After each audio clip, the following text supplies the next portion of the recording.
Money is a touchy but vastly important topic which for some reason many people don't want to talk or think about. 86% of Australians don't know their monthly expenses, and household debt has more than doubled since 2004.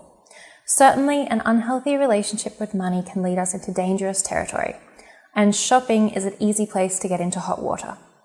This is why setting a clothing budget is so valuable. It's the style from down under. I break the rules without a blunder. Don't worry, a pretty face and style within grace.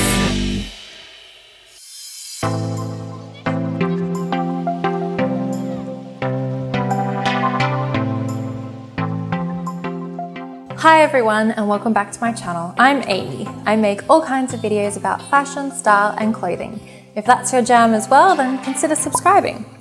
As you may have gauged by now, today's video is about clothing budgets, why you need one and how to set one. If you already have a clothing budget, then hit the thumbs up button.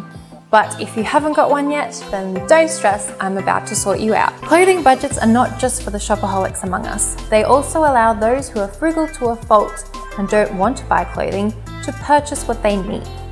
In setting a clothing budget, we are keeping fashion and style in its place. As well as keeping our focus on the right things, clothing budgets also have many other benefits. Clothing budgets reduce stress. When you commit yourself in advance to a realistic amount you can afford within your budget, you no longer have to worry about any purchase.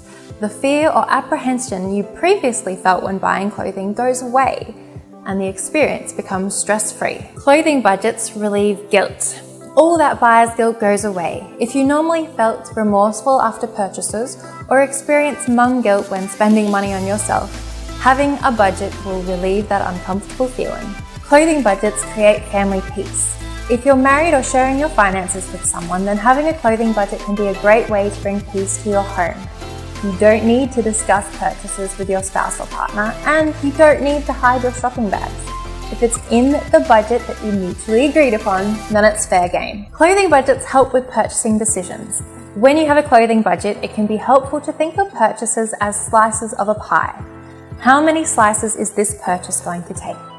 If it's half my pie for the month, then it might not be worth it, even if it's on sale. A huge part of loving your personal style is being a smart shopper, and having a clothing budget can greatly help with this. So what do you think about setting a clothing budget? If you're committed to setting a clothing budget now, hit the thumbs up button and join the switched on people who already have one. And strap in as I tell you what I imagine you want to know next. How to set a clothing budget. So what might that look like? A helpful rule of thumb is that your clothing budget should be between 2 to 7% of your monthly income. If you have a partner, you'll want to sit down with them and have a chat about the exact figure. Decide right at the beginning what your budget includes so you know where you stand. Does it include underwear, socks, PJs and activewear? Does it include upkeep of clothing like alterations or dry cleaning? If you're buying your clothes online, does it include shipping charges? Does it include everyone in the household or is it just for you? I personally like to have a separate clothing budget for each person in the household, but it's entirely up to you what you want to bundle into it. Once you've taken all that into consideration, it might become clearer whether you need closer to 2% or up to 7%. If you're starting from scratch and don't have many wearable clothes in your wardrobe, you might need a higher percentage. Likewise, if fashion is your main hobby.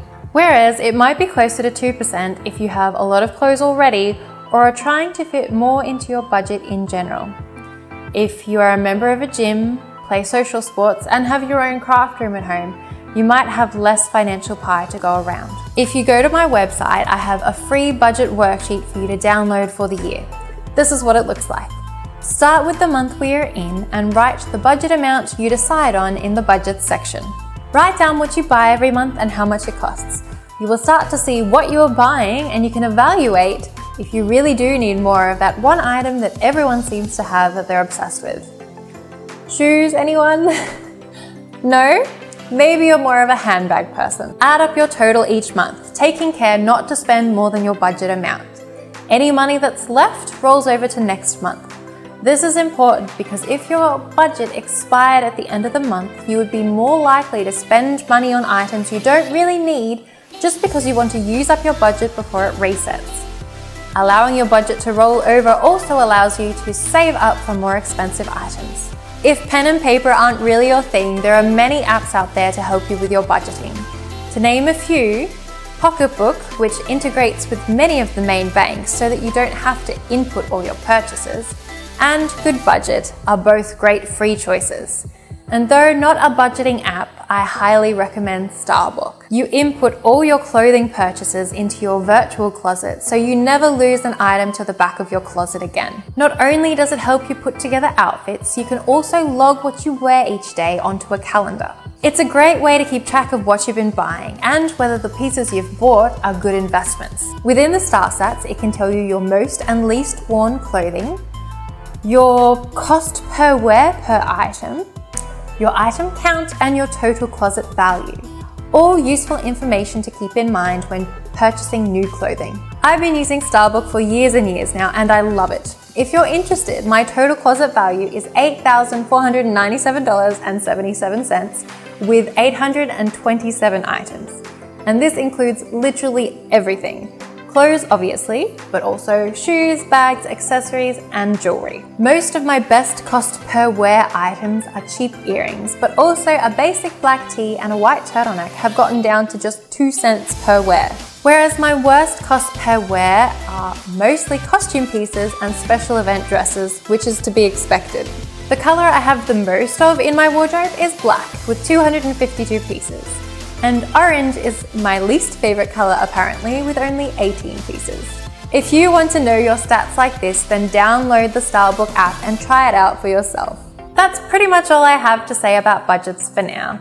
Have I left you with any questions? Let me know in the comments below and I'll do my best to answer them for you. If you have any video ideas you'd like me to cover in the future, comment them below as well. Good luck with your budgets, and bye for now.